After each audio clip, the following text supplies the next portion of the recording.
आइए आपको सीधे दिखाते हैं प्रधानमंत्री नरेंद्र मोदी ने जिस पटना में एक्सक्लूसिव बातचीत की है आज तक से, वहीं पर वो पटना साहिब गुरुद्वारे में लंगर परोस रहे हैं, सेवा कर रहे हैं। ये प्रथा गुरुद्वारों में है जहां पर लोग जाकर खाना परोसते हैं, लंगर परोसते हैं, लोगों को खिलाते हैं। लोग इसी तरह से जाकर वहां सेवादान करते हैं, खाना बनाने में, खाना खिलाने में। और प्रधानमंत्री नरेंद्र मोदी पटना साहिब गुरुद्वारे में इस वक्त लंगर परोस रहे हैं, खाना परोस रहे हैं। तमाम सेवादार होते हैं, अगर आप ऐसे गुरुद्वारे में गए हो जो न सिर्फ खाना बनाते हैं बल्कि खाना खिलाते भी हैं और पूरी सफाई भी उसके बाद करते हैं। और इसी कड़ी में प्रधानमंत्री नरेंद्र मोदी आज पटना साहिब गुरुद्वारे में जाकर खाना परोस रहे हैं, सेवा कर रहे हैं।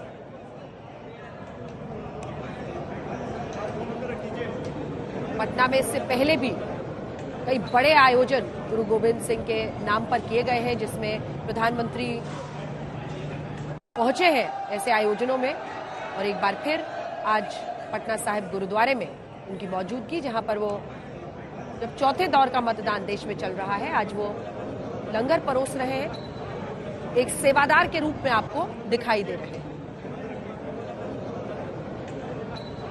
बहुत पुण्य का काम माना जाता है और सिख समुदाय में ये प्रथा है, कोई किसी भी तबके से आता हो, अमीर से अमीर, गरीब से गरीब, सभी वहां पर पहुंचते हैं और भोजन बनाने से लेकर खिलाना और फिर बाद की साफ सफाई सब में हिस्सा लेते हैं। प्रधानमंत्री वही लंगर इस वक्त परोस रहे हैं। लिए चलते हैं आपको, हमारे सहयोगी हिमांशु मिश्रा हमारे साथ इस वक्त जुड़ रहे हैं। हिमांशु, कुछ ही देर पहले आपने प्रधानमंत्री नरेंद्र मोदी का इंटरव्यू भी किया, एक्सक्लूसिव बातचीत की आज तक के लिए, जिस पर हर मुद्दे पर प्रधानमंत्री ने आज अपना जवाब दिया और अब वो गुरुद्वारे में लंगर परोस रहे हैं। हिमांशु,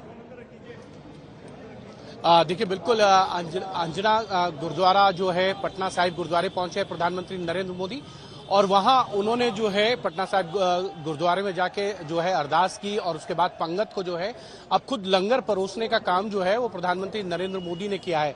आप इस चीज को भली भांति जानती हैं, तमाम इस तरीके के जो धार्मिक स्थल होते हैं, जब भी प्रधानमंत्री नरेंद्र मोदी जाते हैं तो उसी वेशभूषा में जाते हैं जो वहां के लिए रहती है। आप देखिए कि पग जो है वो बांधी हुई है प्रधानमंत्री नरेंद्र मोदी ने और उसके साथ ही उन्होंने वहां दर्शन किए, पटना साहिब गुरुद्वारे में जाके अरदास की है और उसके बाद पंगत को जो है वो लंगर खुद ही बांट रहे हैं प्रधानमंत्री नरेंद्र मोदी। इससे पहले चाहे वो गुरुद्वारा बंगला साहिब गए हों, शीशगंज गए हों या रकाबगंज गुरुद्वारे या अन्य गुरुद्वारों में भी गए हों, तो उन्होंने इसी तरीके से जो है वो वहां पर सेवा काम किया है, यानी कि सेवा की है लंगर खिलाकर या अन्य कोई काम करके। लेकिन इतना जरूर है कि प्रधानमंत्री नरेंद्र मोदी यहाँ पटना आए हैं तो पटना साहिब का जो गुरुद्वारा है वो बहुत ही मशहूर है, बहुत ही लोकप्रिय है और इसीलिए प्रधानमंत्री नरेंद्र मोदी भी यहाँ पर जो है वो दर्शन करने आए थे, अरदास की यहाँ उन्होंने और अब यहाँ से निकलकर वो जो है वो आज अपनी चुनावी जो रैलियां हैं उनको संबोधित करेंगे और देर शाम जो है वो वाराणसी पहुंचेंगे। वाराणसी में जो है मदन मालवीय का जो मूर्ति है वहां पर माल्यार्पण करने के बाद जो है वो वहां से रोड शो करेंगे और काशी विश्वनाथ मंदिर में दर्शन करेंगे। लगभग 2 घंटे का जो है वो ये रोड शो रहने वाला है। कहीं ना कहीं प्रधानमंत्री नरेंद्र मोदी अपने इस चुनावी व्यवस्थाओं के बीच में भी जो है वो इसी तरीके से जो है वो मंदिर हो, गुरुद्वारा हो या अन्य धार्मिक स्थल हो, वहां जाते हैं, दर्शन करते हैं, पूजा अर्चना करते हैं और अपने दिन की शुरुआत जो है इसी तरीके से करते हैं। अगर जहां भी वो जाते हैं और कोई फेमस मंदिर है, गुरुद्वारा है या अन्य धार्मिक स्थल है, वहां जाकर उनका दर्शन करना, पूजा अर्चना करना प्रधानमंत्री नरेंद्र मोदी नहीं भूलते हैं। बिल्कुल, और तस्वीरें भी हम दिखा रहे हैं हिमांशु, आज बहुत सारी हाई प्रोफाइल सीटों पर भी वोटिंग है।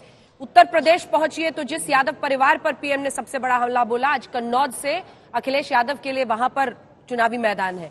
तो दूसरी तरफ बिहार में देखिए हाई प्रोफाइल 5 सीटें हैं जहां पर गिरिराज सिंह, नित्यानंद राय, बहुत सारे लोग वहां पर भी चुनावी मैदान में हैं।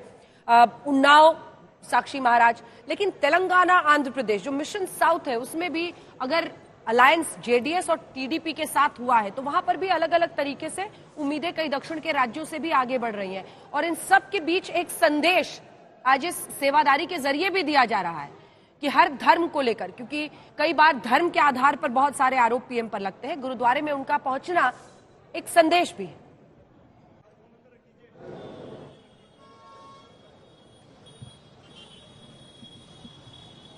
हिमांशु।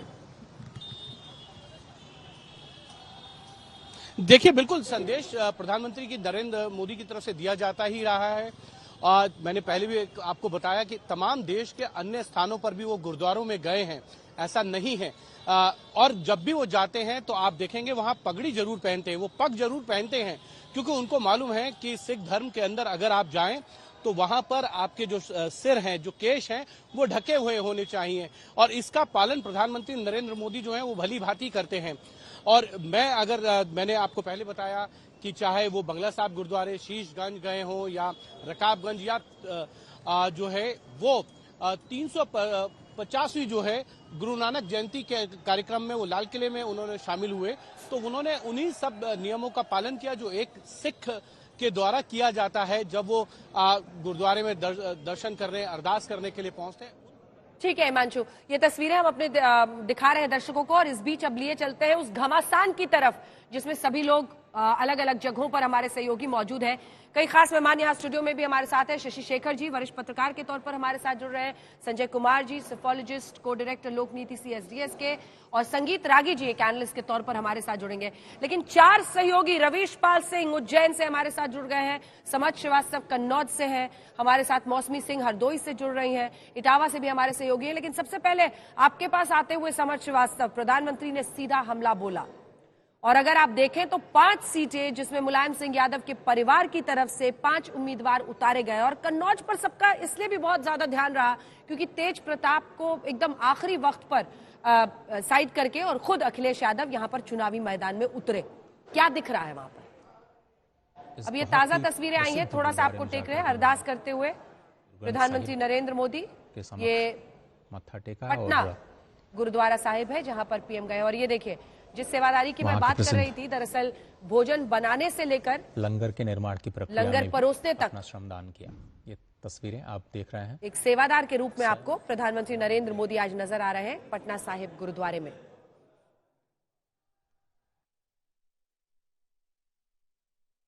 चाहे किसी भी तबके का, समाज का कोई भी व्यक्ति हो, महिलाओं को भी, सबको प्रधानमंत्री लंगर परोस रहे हैं। ये गुरुद्वारे में भोजन बनाने से लेकर, मतलब आप सोचिए कि आटा गूंदना, चावल उबालने से लेकर जो पूरा भोजन बनता है उसमें लोग सेवादारी करते हैं, उसके बाद लंगर परोसना है। ये देखिए ये तस्वीरें हैं, और यहां से लेकर खाना बनाने में भी रोटी अच्छी बेल रहे हैं शशि जी, बिल्कुल बेली इन्होंने। हाँ। हैं? ये मैं देख रही थी, था। आप बहुत घूर के देख रहे थे कि ठीक से कैसी रोटी बनती है। हाँ। बट प्रधानमंत्री ने अक्सर अपने इंटरव्यूज में इस बारे में कहा भी है कि जब वो अकेले रहते थे तो वो खुद ही अपना भोजन भी बनाते थे। मुझे लग रहा है क्योंकि उन्होंने बिल्कुल रोटी ही गोल गोल पतली पतली सेक के जिस तरह से उन्होंने फेंकी है आगे, तो वो तो उनको अंदाज वही था। और फिर वहां पर मौजूद लोगों का आप उत्साह भी देखिए, प्रधानमंत्री के साथ मिलने का, उनके साथ। देखिए जरा ये एक बहुत बड़ा मैसेज है, क्योंकि अभी पंजाब में चुनाव होने हैं। बिल्कुल। और माना ये जा रहा था कि सिख उन्हें वोट नहीं करेंगे, और हरियाणा में भी जिन 2 जिलों में सिखों की बहुलता है, तो ये माना जाता था कि वहां ऐसा नहीं होगा, और दिल्ली की भी ऑफ कोर्स वोटिंग होनी है। हाँ। तो प्रधानमंत्री के दिमाग में कहीं ना कहीं वोट बैंक राजनीति जरूर रहती है, और ये मुझे लगता है उपक्रम उसी का है, और बिल्कुल सही समय पर सही उपक्रम है ये। और अगर मुझे आंकड़ा ठीक ठाक याद है तो लगभग मतलब एक काफी तादाद में सिख जो है वो पंजाब के यहाँ पर भी आकर पटना में बसे हुए हैं, और एक बहुत बड़ा समुदाय यहाँ पर भी है। कई जगहों पर बिहार में भी वोटिंग हो रही है। लेकिन ये राजनीतिक संदेश अपनी जगह, दूसरी तरफ प्रधानमंत्री नरेंद्र मोदी हमेशा ऐसे गुरुद्वारों में पहुंचते रहे हैं, और आज जब वो पटना में है तो पटना साहिब गुरुद्वारे में पूजा करते हुए, अरदास करते हुए, और उसके बाद से सेवादार की भूमिका में भी आपको वो दिखाई दे रहे हैं, भोजन बनाते हुए, भोजन खिलाते हुए, इसे लंगर परोसना कहते हैं, और वही सेवादार की भूमिका में प्रधानमंत्री नरेंद्र मोदी आपको आज पटना साहिब गुरुद्वारे में नजर आ रहे हैं। देखिए आज 96 सीटों पर वोटिंग है। वोटिंग अलग अलग राज्यों में है, और ऐसे राज्यों में है जहां से ये तय होगा कि देश में किसकी सरकार बनेगी, क्योंकि बीजेपी अगर आंध्र प्रदेश और तेलंगाना से बहुत सारी उम्मीदें लगाकर बैठी हुई है, और तेलंगाना का मुद्दा इसलिए भी खास है क्योंकि टीडीपी या वाईएसआरसीपी, ये दोनों को अगर आप देखें, अलायंस तो टीडीपी के साथ हुआ है, लेकिन दूसरी तरफ ये माना जाता है कि वाईएसआरसीपी से भी उनकी करीबी है जगन मोहन रेड्डी से। ऐसे में शायद रिजल्ट के आधार पर आप देखें कि अलायंसेस में किस तरह का फेरबदल हो। ये एक बार फिर से तस्वीरें आपको दिख रही हैं खाना बनाने वक्त की। शशि जी देखिए एग्जैक्टली आप इस बेलने को देखिए जरा। ये अकल्पनीय था। और इसीलिए ये तस्वीरें जब आ रही हैं तो देश भर में लोग देख रहे हैं इसे। प्रधानमंत्री वहां पर भोजन बनाकर और फिर सेवादार की भूमिका में भोजन लोगों को खिलाते हुए भी नजर आए हैं, बच्चों से बड़ों से मिलते हुए, और उसके बाद उनका अभिनंदन स्वीकार करते हुए आगे प्रधानमंत्री बढ़ रहे हैं। ये जब वो अरदास के लिए आगे बढ़ रहे थे तब की तस्वीरें हैं। वो राजनीतिक रेसिपी जैसी बनाते हैं वैसे ही लगता है रसोई भी बना लेते हैं।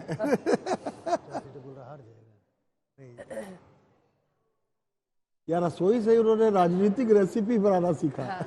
और प्रधानमंत्री अक्सर इसका जिक्र भी करते हैं शशि जी। उन्होंने कई इंटरव्यूज में बताया है कि कई बार जब वो चाहे यहाँ पर हो, हिमाचल में वो लंबे वक्त तक रहे, दिल्ली में रहे बीजेपी दफ्तर में, तो वो अक्सर अपना भोजन खुद ही बनाते थे और खुद वो ये करते थे। तो वो भी शायद आज काम आ रहा होगा।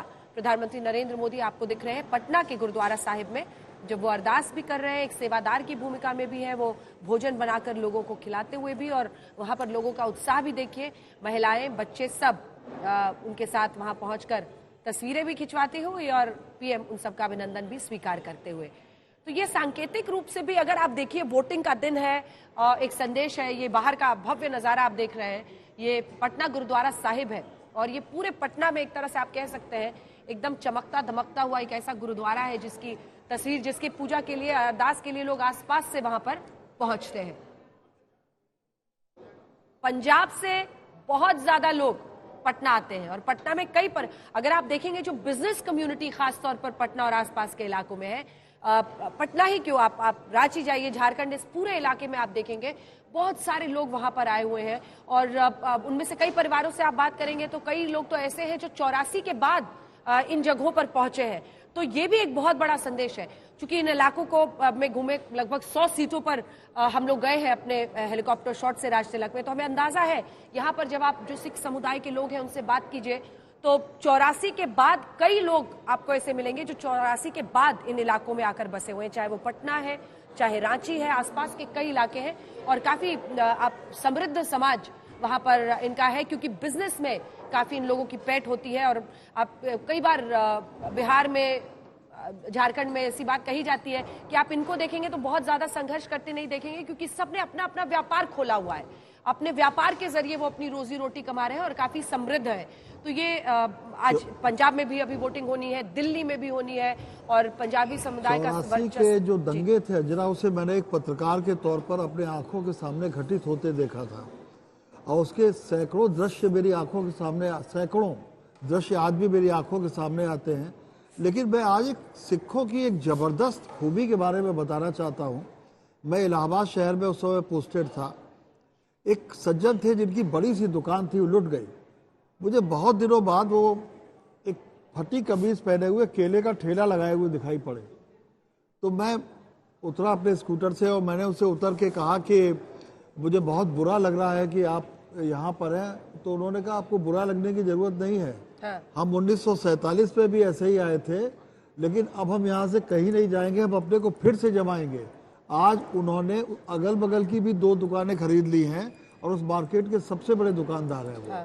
तो ये सिखों की एक बहुत बड़ी बहुत परिश्रमी, बहुत एंटरप्राइजिंग, बहुत खुददारी बोलूंगा, और खुददारी तो वो बहुत गजब की एंटरप्राइजिंग बहुत होते हैं। कोई काम को करे, बिजनेस हो, इस मतलब बहुत तेजी से उसमें अपनी पूरी ताकत लगाते हैं। और इसी वजह से आप देख रहे हैं कि इन तमाम इलाकों में इन बहुत समृद्ध समाज इनका है। और आज सिखों के बीच में प्रधानमंत्री नरेंद्र मोदी आपको पटना गुरुद्वारा आज तक कोई सिख भीख मांगता हुआ नहीं दिखाई पड़ा, ये सबसे बड़ी बात। मैं थोड़ा हिचकिचा रही थी ये बोलने में, लेकिन बिहार झारखंड में यही बात कहते हैं कि आप देखेंगे नहीं, उनके पुरुषार्थ का प्रतीक है कि वो हाथ नहीं फैलाते।